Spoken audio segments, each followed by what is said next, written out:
আসসালামু আলাইকুম, সবাইকে শুভেচ্ছা জানাচ্ছি। মাসুম মাহবুব। ভারত পাকিস্তানের উত্তেজনার মধ্যে এবার মূল মঞ্চে প্রবেশ করলো তুরস্ক। ভারতকে এবং আফগানিস্তানকে এবার ভিন্ন বার্তা দিতে যাচ্ছে তুরস্কের এরদোয়ান।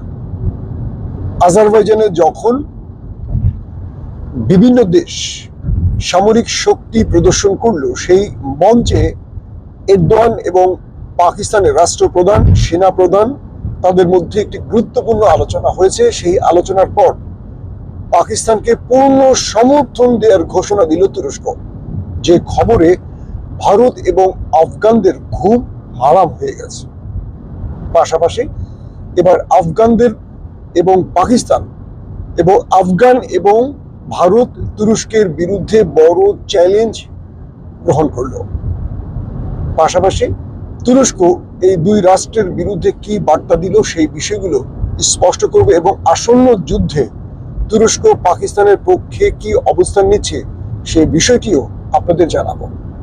আসেন প্রথম যে বিষয়টি দিয়ে আলোচনা শুরু করতে চাই। কাতারে ভারত নিয়ন্ত্রিত আফগানের বিশেষ টিম এবং পাকিস্তান বৈঠক করেছে যুদ্ধবিরতি, পাশাপাশি দুই দেশের মধ্যে যে কোনোভাবে একটা রক্তক্ষয়ী সংঘর্ষ যেন না হয় সেটা বন্ধে। এরপর কাতারের সেই আলোচনা ভেস্তে যায়। পরবর্তী তুরস্কের ইস্তানবুলে পাকিস্তান এবং আফগানিস্তানের মধ্যে দফা বৈঠক হয়, সেখানেও আলোচনা ভেস্তে যায়। পরবর্তী তুরস্ক এবং কাতার সহ আরো কয়েকটি দেশ পাকিস্তান এবং আফগানকে বোঝাবার চেষ্টা করে যে এই যুদ্ধটি মুসলিম বিশ্বের জন্য ব্যাপক বা ভয়ঙ্কর ক্ষতি কারণ হবে, কারণ দুটোই মুসলিম দেশ। আর তুরস্ক আফগানদের বোঝায় এই যুদ্ধে সবচেয়ে বড় ফায়দা পাবে বা ফায়দা নেবে প্রতিবেশী ভারত। কিন্তু আফগানরা যে ভারতের ট্যাবলেট খেয়েছে সেখান থেকে কোনোভাবে বের হতে পারছে না। তারা যা বলছে, যা করছে সব এখন ভারতের প্রেসক্রিপশনে। তাহলে আফগানদের থামাবার পথ কি বন্ধ হয়ে গেল? সাম্প্রতিক সময় আজারবাইজানে তুরস্ক, পাকিস্তান সহ আরো অনেকগুলো দেশ উপস্থিত হয়েছিল সামরিক একটি প্রোগ্রামে।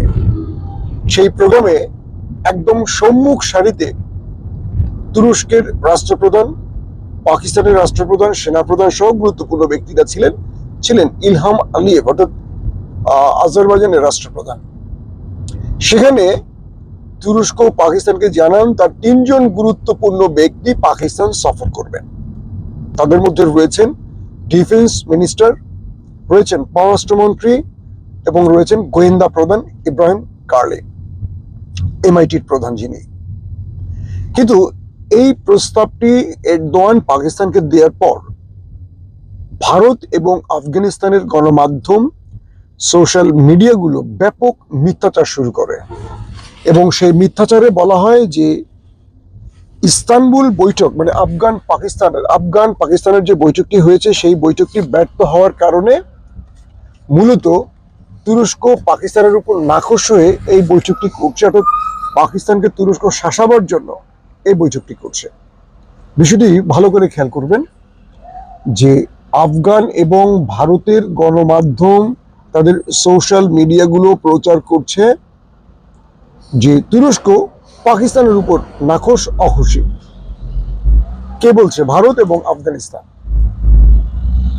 কিন্তু এই বিষয়টা আমি যখন আফগান গণমাধ্যম বা সোশ্যাল মিডিয়াতে আমি চেক করে দেখলাম যে আফগানিস্তানের এবং ভারতের প্রত্যেকটা বক্তব্য সেম, এক। ভারতের গণমাধ্যম, যারা আমার ভিডিও দেখছেন আপনারা কয়জন বিশ্বাস করেন ভারতের গণমাধ্যমকে? আপনাদের মনে আছে বুনিয়ানু মারসুসের আগে অপারেশন সিঁদুরে ভারত প্রতিদিন যে খবরগুলো দিয়েছে, সেনাপ্রধান গ্রেফতার, ইসলামাবাদ অভিযানে ভারত নেমে গেছে, লাহোর দখল নিয়ে গেছে, হ্যাঁ শিয়ালকোট দখলে নিয়ে গেছে, কি বলে কাশ্মীর এখন আজাদ কাশ্মীর ভারতের দখলে। এই যে খবরগুলো ভারতের গণমাধ্যম দিয়েছিল যুদ্ধ চলাকালীন সময়, যুদ্ধ শেষে তার একটির সত্যতা প্রমাণ আপনারা পেয়েছিলেন? পাননি। তার মানে যুদ্ধ চলাকালীন সময়ে ভারত বা তার গণমাধ্যম কয়েক শত গণমাধ্যম দিয়ে, কয়েক হাজার গণমাধ্যম দিয়ে ভারত যা প্রচার করেছিল সব ছিল বাকওয়াস, অর্থাৎ মিথ্যা, ভুয়া। সেই সময় আমাদের অনেক দর্শক বলতেন যে মাসুম ভাই আপনি বলছেন এক, আর গণমাধ্যমে দেখছি আরেক।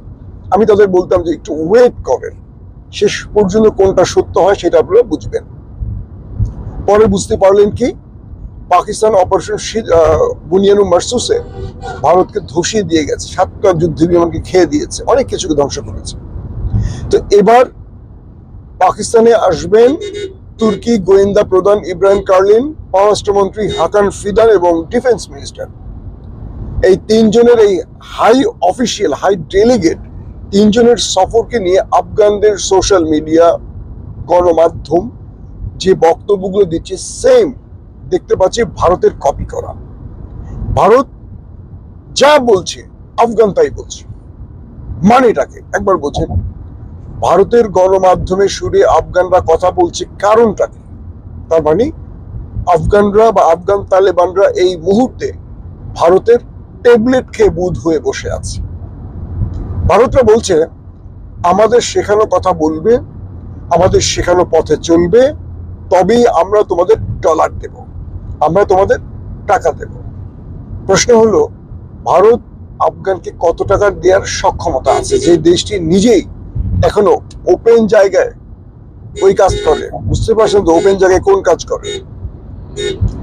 যে দেশটি নিজেই সবার মুখে খাদ্য তুলে দিতে পারেনি, সুচিকিৎসা তুলে দিতে পারেনি, এখনো যে দেশটিতে প্রচুর সংখ্যক মানুষ অভাবী, অশিক্ষায় আছে, সেই দেশটি কি করে আফগানদের শিক্ষিত করবে, আফগানদের ব্যবসা বাণিজ্য দেবে, আফগানদের ডলার দেবে? হ্যাঁ, পাকিস্তানের বিরুদ্ধে আফগানদের ব্যবহার করার জন্য ভারত কিছু দেবে, কারণ পাকিস্তানকে দুর্বল করার জন্য তারা যুদ্ধ নামক খেলায় বহু টাকা ইনভেস্ট করে। এখানে হয়তো আফগানদের ব্যবহার করে তারা পাকিস্তানকে দুর্বল বা ভেঙে ফেলার জন্য যে পরিকল্পনা করছে সেটি বাস্তবায়নের জন্য হয়তো ভারত আফগানে ব্যয় করবে, এই তো।